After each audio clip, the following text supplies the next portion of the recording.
বাড়িওয়ালা নাই রে বাড়ি,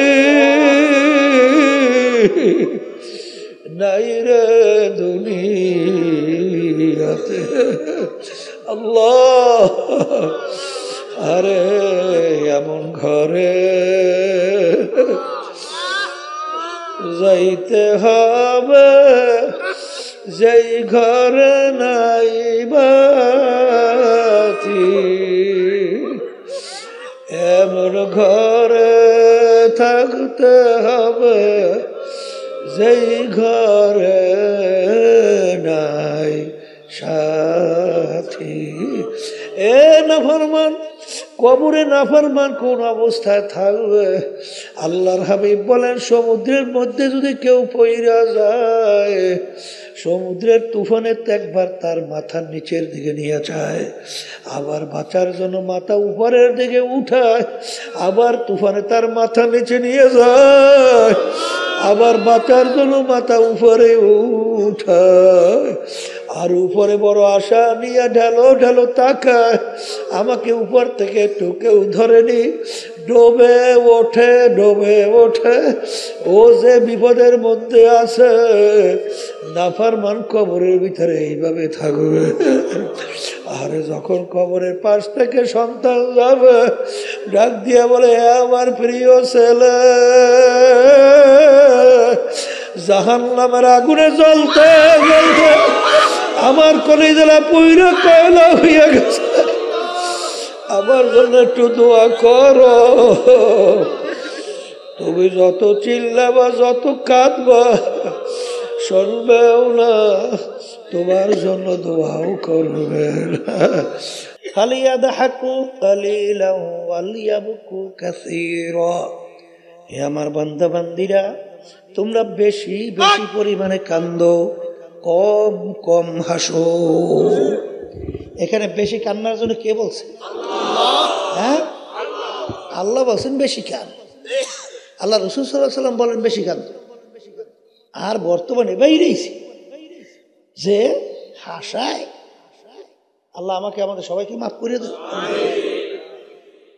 তাহলে যেই কথা বলতে চাইছিলাম, এই যাদের ভিতরে আল্লাহর জিকির নাই, ওদের চোখে পানি দেখে? হ্যাঁ, ওদের চোখ দেয় শুকনো চোখ। আর যাদের ভিতরে আল্লাহর জিকির আছে, এই আল্লাহর জিকিরের মাধ্যমে কলব নামক জমিন নরম হয়ে যায়। আর জমিন নরম হইলি সেই জমিন থেকে পানি বের হয়। আর আমার মালিক বান্দা বান্দির চোখের পানি সহ্য করতে পারে না। চোখের ডগায় পানির আসার আগে আমার মালিক তাকে মাফ কইরা দেয়। তাহলে আল্লাহর জিকির করা লাগবে কি লাগবে না? নামাজ তো পরে ঠিক, সর্বনাশ। জিকির নাই, চোখে পানি নাই, নামাজ পড়ে। কি নামাজ পড়ে? লা সলাতা ইল্লা বিহুজুরিল কলব। যে নামাজের ভিতরে হুজুরি কলব, খুশু খুশু থাকবে না, আল্লাহ রাসূল সাল্লাল্লাহু আলাইহি ওয়াসাল্লাম বলেন, সেই নামাজটা হবেই না। ওকে নামাজ পড়ে অনেকে, ওই কথা আসলে ডিউটি পালন করে। ডিউটি ডিউটি পালন বোঝেন নাই? এই নামাজ পড়তে আল্লাহ কইছে যা তাই কয়েকটা সেজদা মেজদা দিয়ে আই, ঠিক না? ঠিক। কিন্তু যেই নামাজের ভিতরে একাগ্রতা থাকবে না, খুশু খুজু থাকবে না, আল্লাহ রাসূল বলতেছে যে নামাজ হবে না।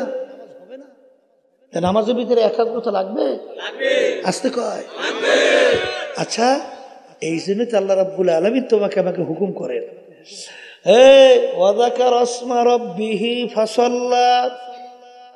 আগে তোমরা আমার নামের জিকির করো, এরপরে নামাজ আদায় করো। এখানে কিন্তু আল্লাহ রাব্বুল আলামিন তার নামের জিকির আগে আদায় করতে বলছে, এরপর নামাজ পড়তে বলছে। অনেক হলে জিকির পাইছে কই? কোরআন হাদিস পড়ছে? হ্যাঁ, পড়ছে, পড়ছেও, কিন্তু ওই যে ফাজাইল তালিম, ফাজাইল আমাল দেখেন না, মসজিদের ভিতরে পড়ে না? আসতে কয়। আল্লামা জাকারিয়া সাহেব রহমতুল্লাহি আলাইহি কিতাব লেখছে না, ফাজাইল আমাল। সেই কিতাবের ভিতরে জিকিরের বড় চ্যাপ্টার, কোনদিন জিকিরের চ্যাপ্টার পড়ে না। আমি বলবো দেখেন কপাল কেমনে পড়ছে, কেমনে কপালটা পড়ছে দেখেন। ওরে কপাল পড়ার দল। কি ঘটনাটা কি? শয়তানের সাগরে দুজনে বন্ধু হয়েছে। হ্যাঁ, কারণটা কি? জিকিরের চ্যাপ্টার পড়ে না। জাকিরিনদের নামাজের ভিতরে মজা, একাগ্রতা। কারণ একটু আগে আপনি আল্লাহর নাম নিয়ে যখন নামাজে দাঁড়াইবেন, স্মরণ কার হয়? এই দেখেন, আপনারাই বলেন আল্লাহ স্মরণ হয়। আর যদি বিভিন্ন শয়তানি মৈতানি করিয়া এইবারে নামাজে দাঁড়ান, স্মরণ কি হয়? শয়তানি। ভুল কইছি না ঠিক কইছি? ওই শোনেন না একটা কথা, একটা লোক দৈনিক আলহামদুলিল্লাহ এই এশার নামাজ তাকবীরে তাহারিমা থেকে শুরু করে সালাম ফিরান পর্যন্ত একেবারে রেগুলার জামাতে প্রথম কাতারে নামাজ পড়ে। একদিন তাকবীরে উলো ছুটে গেছে, বুঝলেন? এখন আল্লাহর বন্ধু এমন কান্দে বলে, ভাই আপনি তো রেগুলারই তাকবীরে তাহারিমা সহকারী নামাজ পড়েন, কিন্তু আজকে তো আপনি ইচ্ছে করে ছাড়েন নাই, হয়তো বা কোনো কারণে ছুটে গেছে। আপনি যে আফসোস করছেন, আপনাকে আল্লাহ সব দিয়ে দেবে। বলে, ভাই আমি সবের আশায় কান্দি না। কত তুমি কান্দো কে? বলে, কান্দি আমি সারাদিন দোকানদারি করি। দোকানদারি করার পরে নামাজের ভিতরে 4 রাকাত যখন দাঁড়াই, তাকবীর তাহারিমা থেকে শুরু করিয়া সালাম ফিরার পরে 4 রাকাতের ভিতরে আমার সারাদিনের দোকানের হিসাব নিকাশ হয়ে যায়। তা আজকে তাকবীর তাহারিমা যখন আমার ছুটে গেছে, আজকে আমার হিসাবটা মিলাইতে পারিনি, আমি এই আফসোসে কান্দি। কি বলছে? নামাজ তো পড়ছে ঠিক, ওই নামাজ হয়? ওই নামাজ হয়? হ্যাঁ, তাইলে হাদিসের মধ্যে আসছে, এরকম 2 রাকাত যদি নামাজ জীবনে পড়তে পারো, তাকবীরে তাহারিমা থেকে শুরু করে সালাম ফিরান পর্যন্ত, মুহূর্তের জন্য তোমার দিলটা এদিক ওদিক হয় নাই, দিলটা আল্লাহমুখী হইয়া আছে। এরকম 2 রাকাত নামাজ তোমার জন্য বেহেশত ওয়াজিব, জাহান্নাম হারাম। এরকম 2 রাকাত নামাজ পড়ার জন্য জাকিরিন ছাড়া কোনোদিন সম্ভব না। কথা ঠিক কিনা? এই জন্য আল্লাহর জিকির বেশি বেশি করার মাধ্যমে আল্লাহর ফজল ও করমে দেখা যায় দিল নরম হয়, চোখে পানি আসে, নামাজের ভিতরে একাগ্রতা তৈরি হয়। আল্লাহর জিকির বেশি বেশি করার মাধ্যমে বারবার যদি তুমি একটা নাম বেশি মুখে জবানে উল্লেখ করো, দেখো ওই নামটার সঙ্গে তোমার একটা পরিচয় লাভ হয় এবং এই নামটার ভিতরে তোমার একটা মহাব্বত জমে কি জমে না? আমার এখন মনে আছে হাফিজ হুজুর রহমাতুল্লাহি আলাইহি এই যখন প্রেসিডেন্ট নির্বাচনে দাঁড়াইছিল, কোন নির্বাচন? এই মুরব্বীদের মনে আছে না? আচ্ছা, তখন তার মার্কা ছিল বট গাছ। মার্কা কি? কিন্তু বট গাছ যে কোনো নির্বাচনে মার্কা হয় এ জীবনে শুনি নাই। কারণ শুনছি বট গাছ হইলে হিন্দুরে বলে সেবা দেয়। এখন আমার শূন্য বুঝে, আমার নিজের কথা বলি, মনটা এত খারাপ লাগছে, আল্লাহ এখন হিন্দু গুহেই সেবা দাও না বট গাছ, এইটা কেমনি বট গাছ স্লোগান দেব? আর মার্কা আসিল না, পাইল বট গাছ। কিন্তু যখন নাকি এই নির্বাচন শুরু হয়ে গেছে, এখন তো স্লোগান চলছে বট গাছ, বুঝলেন? এরকম কিছুদিন কর পরে এখন দেখি বট গাছটা এত মজা লাগে, খালি বট গাছই বলতে মনে চায়। যেই নামটা আগে ভালো লাগে নাই, এখন ওই নামটার ভিতরে মজার মজা। কথা ঠিক কিনা? এই জন্য বাজানদেরকে বলবো, আল্লাহর নাম নিতে নিতে ওর ভিতরে একটা মজা। এক আল্লাহ বলছিলেন যে আমি যখন আল্লাহর নাম জবানে নেই, আমার জিহ্বাটা মিষ্টিতে ভরিয়ে যায়। কিতে বলে? একই বুঝাবার জিনিস, এদি বুঝবার জিনিস, এ বুঝান যাবে না, এ হইলে বুঝবার জিনিস। এই জন্য আমার বাজানদেরকে বলবো, অন্তরে শান্তি চান? আসতে কয় চান না? তো অন্তরে যদি শান্তি চান, কির মধ্যে 2, 4, 5, 10টা 5 তলা 10টা বিল্ডিং উঠান, খুব অন্তরে শান্তি। তাই বিভিন্ন কায়দায় ওই বিভিন্ন ব্র্যান্ডের গাড়ি, শান্তি না? এবার আরো আরো সে মেম্বারে মিনিস্টার এইখানে এর মধ্যে ইশা রেখে দেয় কিছু, কেউ ঈশ্বরে মানে নেই, ঈশ্বরে কোন দেখো দিয়ে ওরা ফাজলামি করে কেন বিহানে একটা কেমিক্যাল ছাড়ে বারবার। তাই যেই কথা বলতে চাইছিলাম, এই কি জানি বলছিলাম না জানি, এই অন্তরের শান্তি। অন্তরের সাথে কির মধ্যে আল্লাহ বলতেছেন, এই আলা বিযিকরিল্লাহি তাতমাইন্নুল কুলুব। হে আমার বান্দা বান্দিরা, তোমাদের অন্তরের শান্তি আমি রাখছি আমার জিকিরের মধ্যে। কির মধ্যে? আইয়ুব নবী আলাইহিস সালাতু ওয়াস সালাম নাম শুনছেন? শুনছেন? এমন রোগ আল্লাহ দেশে, সমস্ত শরীরে গোশত পয়সে গেছে, গোশতের ভিতরে পোকা জন্মাইছে, হাড্ডির ভিতরে কটকট করে কামড়ায়, চোখেও পানি নেই, আফসোসও নেই, এই গন্ধের শরীর এলাকায় লোক থাকতে পারে না, নিয়ে লোকালয় বাহিরে ভালাই রাখছে। যেদিন জিব্বার ভিতরে পোকা লাগিয়া গেল, সেদিন 2 চোখের পানি ফালাইয়া কান্দে, এ আমার দয়ার মালিক, তুমি আমার সমস্ত শরীর গোশত পচাইয়া ফেলছো, শরীরের ভিতরে পোকা জন্মাইল, হাড্ডির ভিতরে কটকট কইরা কামড়ায়, আমার দিলের ভিতরে কোনো ব্যথা আফসোস ছিল না, কারণ আমার জবানটা ভালো ছিল। জবান দিয়ে আমি তোমার নাম উল্লেখ করার কারণে, তোমার নাম জিকির করার কারণে আমার অন্তরটা প্রশান্তি হইয়া যাইত। কিন্তু আজকে আমার জিহ্বার ভিতরে পোকা লাইগা গেল, আমি যদি তোমার নাম আমার জিহ্বা দ্বারা না নিতে পারি, এই ব্যথা তো আমি সহ্য করতে পারবো না। আল্লাহ রাব্বুল আলামিন তার সমস্ত রোগ যেই চোখের পানি ছাইরিয়া মালিকের কাছে আফসোস করছে, সঙ্গে সঙ্গে সব রোগ ভালো। কথা ঠিক না বেঠি? তাহলে আল্লাহর জিকিরের মাধ্যমে কি দূর হয়?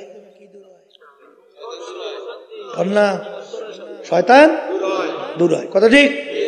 নামাজে একাগ্রতা বাড়ে, এই নেকির কাছে আগ্রহ। কথা ঠিক? দরকার আছে, আছে। আমার বাজানদেরকে বলবো, আর একটা শত্রুর কথা কইছিলাম জানি কি, ও মাশাআল্লাহ মনে আছে তো, মানুষ শয়তান। মানুষ শয়তান চেনেন? আপনার স্ত্রী হইতে পারে, আবার স্ত্রীদের স্বামীরা হইতে পারে, হ্যাঁ, আপনার ছেলেও হইতে পারে, মেয়েরাও হইতে পারে, আপনার বন্ধু বান্ধব হইতে পারে, আপনার আত্মীয় স্বজন হইতে পারে, আপনার দলের নেতা নেত্রীরাও হতে পারে। কলে হুজুর তা কেমন? এক কথা মনে রাখে, এই যে আপনাকে গুনার মধ্যে উদ্বুদ্ধ করে, কোন যে আপনাকে, সে যদি আপনার স্ত্রী হয়, আপনার স্বামী হোক, আপনার ছেলে হোক, আপনার মেয়ে হোক, আপনার বন্ধু হোক, আপনার আত্মীয় হোক, আপনার দল হোক, আপনার দলের নেতা নেত্রী হোক, সেই হলো মানুষ শয়তান। কথা ঠিক কিনা? এখন মানুষ শয়তান থেকে বাঁচা লাগবে না? এখন জিকির করলে মানুষ শয়তান যায়? তাহাজ্জুদের নামাজে যায়, কোরআন তেলাওয়াতের মাধ্যমে যায়, তাসবিহ তাহলিলের মাধ্যমে যায়। আম্মের ঘরের বউ আপনি জিকিরের মাধ্যমে সরাইবেন কেমনে? পারবে? তাই মানুষ শয়তান থেকে বাঁচা লাগবে না? আল্লাহ রাব্বুল আলামিন বলেন, মানুষ শয়তান থেকে বাঁচার জন্য ওয়াকুনু মা'আস সাদিকিন, তোমরা সাদিকিন বান্দাদের সঙ্গী হইয়া যাও।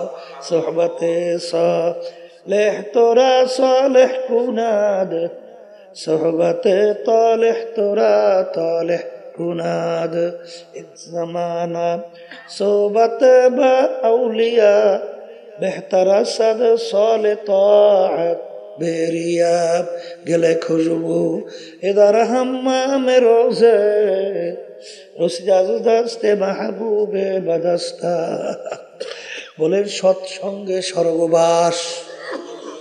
মুখ খুলে বলেন, অসৎ সঙ্গে সর্বনাশ। আমি মনে ভুল বলি নাই। এই আপনার সন্তান কোনো খারাপ চরিত্রের ছেলেদের সঙ্গে মিশতে দেন? দেন না কেন? ওই দেন আপনি কেউ খারাপ বলছি কি হয়ে যায়? হ্যাঁ, তাহলে বুঝা গেল সৎসঙ্গে স্বর্গবাস। অনেকে দোয়া আছে, হুজুর নামাজ ভালো লাগে না, হুজুর গুনার কাম ছাড়তেই পারি না, হুজুর কেমনে ভালো হবো, চেষ্টা করি রাস্তাই পাই না। রাস্তা পাইবেন কেমনে? রাস্তায় চলেন, হ্যাঁ চলেনি তো, রাস্তায় পাইবেন কেমনে? আপনাকে আল্লাহ বলতেছেন তুমি সদেকিন বন্দাদের সংস্পর্শে যাও, তাদের সোহবাতে থাকো, তা যাবা না তুমি ভালো হবা, তুমি পারবা না, কোনদিন সম্ভব না। শোনেন, আপনি আর কি, আল্লামা জালালউদ্দিন রুমি রহমতুল্লাহি আলাইহি বিশ্ববিখ্যাত আলেম না? নাম শোনেন নাই? আল্লামা জালালউদ্দিন রুমি নাম শুনছেন? তামাম বিশ্বের ভিতরে উল্লেখযোগ্য আলেম। তিনি বলতেছেন, খোদ মাওলানা রুমি না শোধ, তা গোলামে শামসুত তিবরিজি না শোধ। আমি রুমি ততক্ষণ পর্যন্ত রুমি হতে পারি নাই যতক্ষণ শামসুত তিবরিজির সংস্পর্শে যাইয়া তার শাগরেদ হইতে পারি নাই। এ আল্লাহর বান্দারা, বাস্তবতা আছে না নাই? বাস্তবতা আছে না নাই? এই মাটির চাকার থেকে গোলাপ ফুলের গ্রাম। জিজ্ঞাসা করে মাটির চাকা, তুই কোনো মিশক আম্বার না, তুই গোলাপ ফুল না, কোন সুগন্ধি? এত গেরান তোর থেকে আসে কেন? পরিচয়টা। মাটির চাকা উত্তর দেয়, আমি কোনো গোলাপ ফুলও না, কোনো মিশক আম্বার, কোনো সুগন্ধিও না। তাহলে এত গেরান কেন আসে? বলে, আমি যেই জায়গায় ছিলাম একটা গোলাপ ফুল ফুইটা আমার সঙ্গে লাগিয়ে রইছে। কি ফুইটা? ওই গোলাপ ফুলের ঘেরান আমার ভিতরে ঢুকতে ঢুকতে এখন আমি আর সাধারণ মাটির চাকা নাই, আমি এখন গোলাপ ফুলে পরিণত হয়ে গেছি। আমি এখন কিতে পরিণত হয়েছি? তাইলে আজকে মাটির চাকার সঙ্গে যদি সংস্পর্শে মাটির চাকা যদি গোলাপ ফুলের গুণ অর্জন করে, তাহলে তুমি যদি জাকিরি আল্লাহ ওয়ালা তাদের সংস্পর্শে যাও, তাহলে সেই গুণ তোমার ভিতরে ঢুকবে না? আসতে কয় ঢুকবে না? এই জন্য আমার দাদাজান রহমতুল্লাহি আলাইহি সুন্দরভাবে একটা উদাহরণ দিতেন। আব্বাজানের জবানে শুনছি।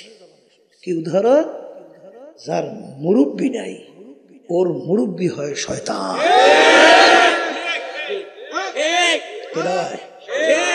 হ্যাঁ, বাস্তবতা আছে না নাই?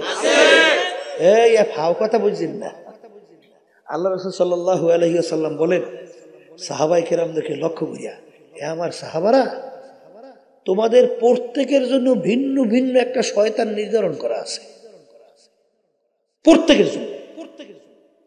সাহাবায়ে কেরাম প্রশ্ন করলেন, হে আল্লাহর রাসূল সাল্লাল্লাহু আলাইহি ওয়াসাল্লাম, হুজুর আপনার জন্য কি একটা শয়তান নির্ধারণ করা আছে?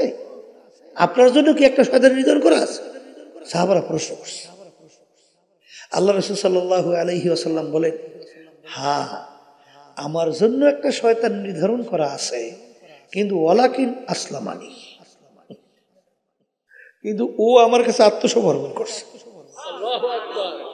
কারণ আল্লাহ রাব্বুল আলামিন তার রাসূল 24 ঘন্টা তার কুদরতি নিয়ন্ত্রণে ছিল। কথা কয় না? কথা ঠিক না? ঠিক।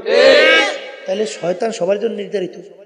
এখন তোমার যদি মুরব্বী না থাকে, এখন মুরব্বী ভূমিকা পালন করবে কে? এটা সাদিকিন বান্দাদের সঙ্গী হওয়া লাগবে। রাজি আছি? আল্লাহ আমাদের সবাইকে তৌফিক দান। তাহলে সাদিকিন বান্দাদের সঙ্গী যখন হবেন, তখন দেখবেন আল্লাহর রহমতে আপনার নেক কাজ করার আগ্রহ বাড়বে। আমি বাস্তব বলছি না ভুল বলছি? হ্যাঁ, আপনি দেখেন দাদাজান রহমতুল্লাহি আলাইহির ঘটনা শুনছি। এই এক চরমনের মুজাহিদ দাদাজানের কাছে বলতেছে, হুজুর আমার ছেলেটা, হুজুর এক ছেলে বসে বসে উলুলুলুলুলুলুলুলুলুলুলু এইটা কয়, উলুলুলুলু। আসলে উলু হবল কথা বুঝছেন? এইটা উলুলুলুলুলু। হিন্দুরা কয় না? আচ্ছা, এখন হুজুর আমি তো বিপদেই পড়ছি, আমার ছেলেকে যত জেকে শিখাই ও খালি উলুলুই কয়। দাদাজান বলছেন তোর ঘর করছো কোন জায়গায়? হিন্দু বাড়ির পাশে? বলে হয় হুজুর হিন্দু বাড়ির পাশে। বলে তাড়াতাড়ি ওখান থেকে ঘর সরাও। সরাইয়া যেখান থেকে আজানের শব্দ শোনা যায়, যেখানে কোরআনুল কারীম তেলাওয়াতের শব্দ শোনা যায়, যেখানে মালিকের জিকিরের আওয়াজ শোনা যায়, এই জায়গায় যে ঘর বানাও। ওই আল্লাহর বান্দা কথা শুনে ঘর ভাঙিয়ে সৌসা নিয়ে এমন জায়গায় বানাইছে। এখন কয়েকদিন পরই এখন সন্তান বলতেছে লা ইলাহা ইল্লাল্লাহ, লা ইলাহা ইল্লাল্লাহ, লা ইলাহা ইল্লাল্লাহ মুহাম্মাদুর রাসূলুল্লাহ। তাহলে সোহবতের গুরুত্ব আছে না নাই? আছে না নাই? সোহবত এমন এক জিনিস বাজান ভালো কইরা জানা লাগবে। ওই যে শুনছেন ইমাম ফখরুদ্দিন রাজি রহমাতুল্লাহ আলাইহি বাজান, তিনি পীর সাহেব হুজুরের কাছে গেছিলেন। পীর সাহেব হুজুরে বলেন আপনি কে? আমি ইমাম ফখরুদ্দিন রাজি। বলে ওই যে শুনছি বিশ্ববিখ্যাত আলেম সে? বলে হ্যাঁ হুজুর আমি সেই ফখরুদ্দিন রাজি। বলে বাবা তোমার ভিতরে এত বেশি এলেম, তোমার ভিতরে মালিকের মারিফত ঢুকানোর জায়গা নাই। এলেমের গরম কমাই আসো, এরপরে চেষ্টা করা যাবে। ওই আল্লাহর বান্দা এক পর্যায়ে আপনারা জানেন তাফসিরে কাবির বইসা বইসা পাতার ভিতরে লেখছিল, বলছেন বাবা এলেমের গরম আরো বাড়ছে, কমাই আসো। তিনি মৌতের যখন সময় আইসা গেল, তিনি তো 101টার মতো দলিল ঠিক করছে মৌতের সময় শয়তানের সঙ্গে যুদ্ধ বাহাস করবে। কিন্তু শয়তান তোমার আমার সে বড় জানেন না, পাণ্ডিত না কম? আজকে কয় তুমি কি জানো? হ্যাঁ একটু বিসমিল্লাহ তার কি কয়েকটা করি, ওরে সর্বনাশ বিশাল আলেম। ওদিকে শয়তান বোঝাই হিংসায় ভরা।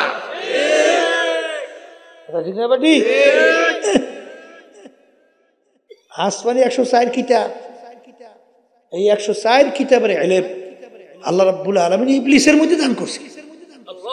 এত বড় জানেন না পণ্ডিত, কি বলছেন? এখন ইমাম ফখরুদ্দিন রাজি রহমাতুল্লাহ আলাইহি তার দলিল খণ্ডন করতে আর কোনো অসুবিধা? এত টাস টাস টাস টাস শেষ। এখন ইবলিসের কথা মাইনে নেওয়া লাগে। ওদিকে এই শামসুদ্দিন কুবরা রহমাতুল্লাহি আলাইহি, এই নাজিমউদ্দিন কুবরা রহমাতুল্লাহি আলাইহি, নাজিমউদ্দিন কুবরা রহমাতুল্লাহি ওযু করতেছেন আর কাশফের মাধ্যমে দেখতেছেন শয়তানের সঙ্গে সওয়াল জব চলছে। যখন দেখছে যে ফেল করছে, তখন পানি উঠাইয়া বলে এই ইমাম ফখরুদ্দিন রাজি বলো বিনা দলিলে আল্লাহ, এই মিশর বিনা দলিলে আল্লাহ, লা ইলাহা ইল্লাল্লাহ মুহাম্মাদুর রাসূলুল্লাহ। কালিমা পড়ে দুনিয়া থেকে বিদায় হয়ে চলে গেছে। কথা ঠিক কিনা? শোনেন সোহবত কি জিনিস, হাদিসের ঘটনা। আল্লাহর বান্দা বুড়ো বয়সে মনে পড়ছে হক্কানি আলেমের কাছে যাওয়া লাগবে, তওবা করা লাগবে, আমার মালিকের হুকুম অনুযায়ী চইলা, আল্লাহর রসুলের তরিকা অনুযায়ী চইলা তারপর কবরে যাওয়া লাগবে। আল্লাহর বান্দা আলেমের বাড়ির দিকে রওনা করলো, পথের মধ্যে হায়াত শেষ হয়ে গেল। আল্লাহর বান্দা পথের ভিতরে মারা গেল। এখন জাহান্নামের ফেরেশতা আসলো ওর রুহুকে জাহান্নামে নেওয়ার জন্যে। বেহেশতের ফেরেশতাও আসছে ওর রুহুকে জাহান্নামে নেওয়ার জন্যে, বেহেশতে নেওয়ার জন্যে। জাহান্নামের ফেরেশতা বলে বান্দা তো এখন পর্যন্ত তাওবা করতে পারে নাই, রূহ আমরা পাবো। আর বেহেশতের ফেরেশতা বলে বান্দা তো আলেমের বাড়ি রওনা করছে তাওবা করার জন্য, ওর মাঝখানে হায়াত শেষ হয়ে গেল, বান্দার কি দোষ? ও তো রওনাই করছে, হায়াত শেষ হয়েছে, রূহ আমরা পাবো। কি দুই দলে ঝগড়া আছে না? কথা কাটাকাটি। আল্লাহ রাব্বুল আলামিন জমিনকে হুকুম করে, হে আমার জমিন তুমি, এই ফেরেশতারা জমিন মাপো, দেখো যে ব্যক্তি যেখানে মারা গেল সেখান থেকে আলেমের বাড়ি কাছে না তার বাড়ি কাছে। যদি আলেমের বাড়ি কাছে হয় রূহ নিয়ে যাইবে বেহেশতের ফেরেশতা, আর যদি আলেমের বাড়ি দূরে তার বাড়ি কাছে হয় রূহ নিয়ে যাইবে জাহান্নামের ফেরেশতা। ঘটনা ছিল বান্দা যেখানে মারা গেল সেখান থেকে আলেমের বাড়ি ছিল দূরে, তার বাড়ি ছিল কাছে। কিন্তু আল্লাহ রাব্বুল আলামিন জমিনকে হুকুম করে, জমিন আমার বান্দার জন্য আলেমের বাড়ি কাছে হইয়া যা, আমার বান্দা যে আলেমের বাড়ির কাছে আর তার বাড়ি দূরে হয়ে যাও। ফেরেশতারা জমিন মাইপা দেখে আলেমের বাড়ি কাছে তার বাড়ি দূরে, তখন তার রূহ নিয়ে গেল বেহেশতের ফেরেশতা। কি আলেমের বাড়ি রওনা করছে দেখে তো মনে হয় বেহেশতের ফেরেশতা রূহ নিতে পারছে, কথা কয় না? তাহলে কি হক্কানি আলেমদের সোহবতে যাওয়া লাগবে না লাগবে না? খবরদার বাজান ভুল কইরো না, খবরদার, আল্লাহর হুকুম, কথা ঠিক কিনা? নেকের পাল্লা ভারী করা লাগবে, গুনার কাল্লা হালকা থাকা লাগবে। আর নেকের পাল্লা ভারী করার জন্য কোরআন এবং হাদিসের বাহিরে পথ ছাড়া অন্য কোনো পথ নাই। আছে আছে আছে, যদি নাই থাকে আমার বাজানদেরকে বলবো, পর্দার আড়ালের মা বোনদেরকে বলবো, দুনিয়া কিন্তু স্থায়ী জায়গা না, কোন স্থায়ী দুনিয়ার জিন্দগি স্থায়ীভাবে কেউ থাকতে পারে না, কেউ পারবে না। হে বড় লোক আমার বাবারা, হে ধনী আমার বাবারা, হে ক্ষমতা সম্পন্ন আমার বাবারা, হে চেয়ারম্যান মেম্বার এমপি মিনিস্টার আমার বাবারা, দুনিয়া কিন্তু শান্তির জায়গা না, কেউ কোনোদিন পায় নাই, কেউ কোনোদিন পাবে না। আর দুনিয়া দারুল মেহনে ওয়াল বালা, দুনিয়া বালা মুসিবতের জায়গা, কষ্ট ক্লেশের জায়গা। বাজার একটু চক্ষু বন্ধ কইরা মোরাকাবা করো, এরপরে তালাশ কইরা দেখবা সব প্রশ্নের উত্তর পাবা। দুনিয়া শান্তির জায়গা না, ইতিহাস পইরা দেখো। ফিরাউন মাওলার সঙ্গে চ্যালেঞ্জ করলো, খোদাই পর্যন্ত দাবি করলো, বনে এসে ছেলে সন্তানগুলা ধৈরা ধৈরা জবাই করলো। এত বড় পাওয়া কেউ বলার কোনো শক্তি নাই। ওকে আমার মালিক দুনিয়ার ভিতরে এমন আরামে রাখছিল, 750 বছরের মধ্যে ইতিহাসে দেখা যায় একদিন একটু সর্দি জ্বরও হয় নাই। এত আরামে আমার মালিক ওকে দুনিয়ায় রাখছিল। ওর বাড়ির দরজা এমন একটা গাছ ছিল, যে কোনো রোগের নিয়াত কইরা খাওয়ার সঙ্গে সঙ্গে রোগ ভালো হয়ে যাইত। ওর কথায় নীল দরিয়ার পানি ভাটা জ্বর হইতো। এত আরামে আমার মালিক দুনিয়া রাখছে। কিন্তু সেই ফেরাউনের যখন হায়াতের বেড়া শেষ, আমার মালিক ওকে নীল নদীর ভিতরে ফালাইয়া চুবাইয়া চুবাইয়া তারপর মারছে। এই ফেরাউনের পাত্তা আছে? আসতে কয় যেরকম আছে। নমরুদ মাওলার সঙ্গে চ্যালেঞ্জ করলো, আর খলিল ইব্রাহিমকে আগুনের ভিতরে ফালাইল। আরে আমার মালিক একটা ঠ্যাং ভাঙ্গা মশা ওর মস্তকের ভিতরে ঢুকাইয়া এমন ভাবে জ্বালা পোড়া শুরু করলো, মাথা আশ্রাইয়া পাশরাইয়া শেষা বেসা করে মারলো। নমরুদের পাত্তাও পাওয়া যায় না। সাদ্দাত মাওলার সঙ্গে চ্যালেঞ্জ করলো, দুনিয়ায় ওর নিজের বানানো বেহেশত তৈরি করলো। বেহেশত কমপ্লিট দেখার জন্য দলে বলে গেল, দেখে বেহেশতের দরজায় বুড়া দাঁড়াই আছে।